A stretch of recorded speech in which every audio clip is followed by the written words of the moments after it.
Hi, my name is Corky and I'm with Northern California Bats.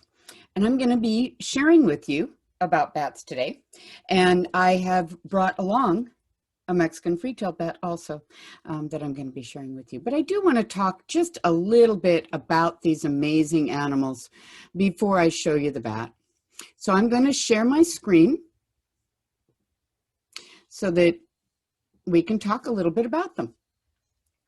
So first of all, I am, like I said, with Northern California Bats, and we do wildlife rescue. So we're taking in bats that people find when they're injured, and we try to help them to recover and return to the wild. But sometimes I have a bat that has a permanent injury, and those bats stay with us and help us to teach people. And you know, bats are pretty amazing because they fly. And they fly with their hands and their arms, much like a person swims the butterfly stroke. So if we look at this bat, we can see it has a thumb and fingers. And they fly moving their arms, much like that. All right. So let's meet the Mexican free-tailed bat. So I'm going to stop my share, and I'm going to switch cameras here so that I can show you the bat up close.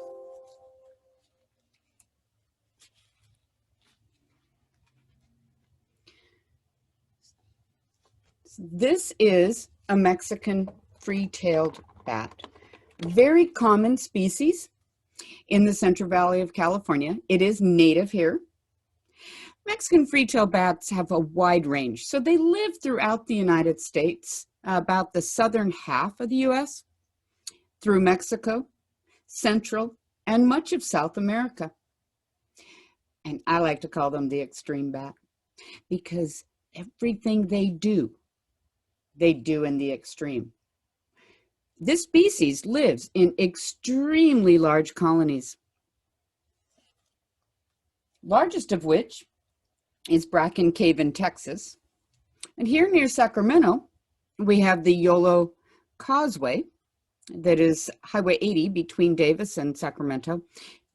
It's a freeway and a bridge, right? Goes right over the wetlands and the rice fields. And about 250,000 of these little bats live under there.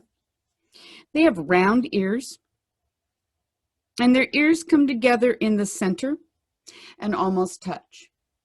And that's one of several adaptations for speed. Here's the thumb, like I was talking about with their hands, flying with their hand wings. She was injured by a cat, so this wing over here doesn't work properly. I'm going to show you her other wing, though. It is long and narrow. Oops. And long, narrow wings, fast flight. Oop. Short fur. And you can see maybe why people might have thought that they were related to mice. But bats are not related to the rodents. They're in a group of animals of their own. And they're closer to the carnivores, your dogs and cats, than they are to the rodents. And let's see the rest of this bat's name. Mexican free-tailed, and that's F-R-E-E. And there's the tail, right? So they have this long tail that sticks out. Now, our bats, and most bats in the world, have a tail, but for most of them, the skin goes from the ankle to the tip of the tail and back around to the other ankle, with the tail supporting that membrane. But for the free-tailed bat, they can scoot that skin up and down the tail. So they can stretch it out and use it like other bats. They can use it to capture an insect. They can use it as a rudder while they're flying. But they can also tuck it up and get it out of the way, so they don't have a big parachute dragging behind them, slowing them down if they decide to go fast. You can also see that they have little hairs on their toes. Those are whiskers. Okay. Much like cats have a whisker, this bat has whiskers on its feet for feeling where they're going. When they back up into a crack or crevice, feeling subtle changes in the way air moves. Again, an adaptation for speed. This is the fastest mammal on Earth.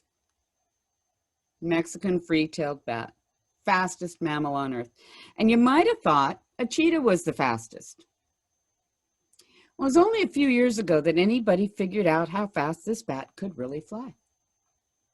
We now know the Mexican free-tailed bat has been clocked up to almost 100 miles an hour. So you could say the cheetah is the fastest land mammal or the fastest runner, but overall speed, Mexican free-tailed bat. All right.